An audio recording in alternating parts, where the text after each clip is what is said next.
Guys, we're Display from thirstgym.com, and today we're talking about an exercise called the hex bar kickstand deadlift versus chains. This is a great single leg power and strength exercise for athletes and clients, and what I really like about this is it's super friendly to set up as well. So if you're really trying to jump higher, run faster, this is an exercise you can put in your program that's going to decrease the amount of soreness you get but still optimize your performance, which is an amazing thing about this exercise.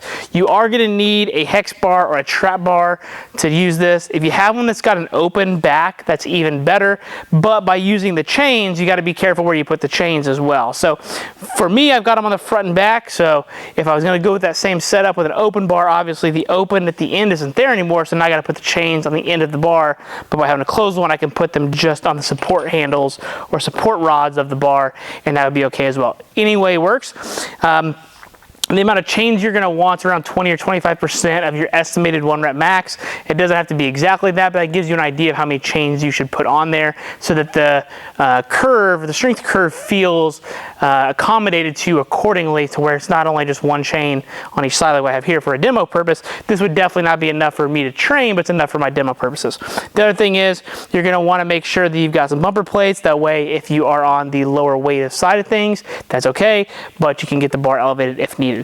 Then what we're going to do from our hex bar to get set up even more, again, I talked about that open back. That's nice if you can, because then you got a little more room in that back ankle, but if not, that's okay. It still works as long as you got a good sized trap bar. You're going to have one leg forward, one leg back. Back leg, you're going to be on your toe. That's your kickstand. That's going to be your support leg. This isn't going to actually do a whole lot of the pushing. You are going to get a little bit of drive from it just naturally as you go to stand up, because this leg's going to extend a little bit more, but your main leg, working leg, is going to be the front leg. Then we want to keep our arms long like hooks, and by doing that, keeping our chest tall, arms long, I'm going to push my hips back, and that's going to let me load that front hip. I can feel my left glute, left hamstring. They're a little more taut. This one is a little bit, but not nearly like this one. I'm sitting into my left hip, so to speak. Keeping my arms long, then I would push as fast as I can off the ground with the bars in my hands.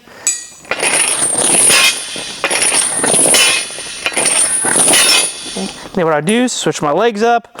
Again, hug the front with whatever the front leg is. Back leg's gonna be bent. Arms are gonna be long. Chest is tall.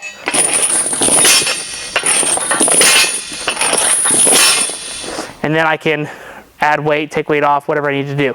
As you can see, as I'm performing this exercise, I'm trying really hard to push off this leg. I'm leaned forward a little bit.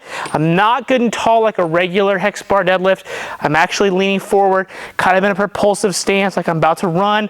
That's good. It's gonna let me be able to push off that front leg a little bit better, which is what we're after. The chains are gonna accommodate that, so that as I stand up, more chains come off the ground, making the load heavier in my hands. Now, with this exercise, ideally you're going to want to do this with more strength and power than anything else, so keeping your reps on the lower end is more ideal. 3 to 6 reps per side is kind of that sweet spot. However, if you're doing this more for speed, the weight needs to be on the lighter end of the spectrum, moving the weight as fast as possible. That's going to help you increase your rate of force development through each leg that you got forward, and that's going to let you put more force into the ground, making you faster and helping that transfer over to your sport demands. If you do want to do it for strength, that's also okay. Then you would just load the weight up as per normal, really trying to make sure everything stays on that front leg for majority of your load and what you're trying to feel, and then you would switch sides. That's going to strengthen one leg at a time versus just doing both. So really, this is more of an athletic based movement, and it makes it a single leg kind of hinge, squat hybrid dominant, just like a regular hex bar deadlift does, but we're going to emphasize one leg. I don't really recommend doing this for hypertrophy work. You technically could if you're in 6 to 8 reps per side. I really just think there's better alternatives there, but you know, that's all ideally up to you. But really, again, we like this for strength and power from a single leg stance for our athletes, and especially in season, as I mentioned earlier here in the video, because the stress is relatively low. We can recover from this really well. It's very concentric heavy, which means we're really trying to lift the weight up. We're not really so much on the way down, and the chains are going to accommodate that so that I can apply as much force as I can to the ground, being a horse there.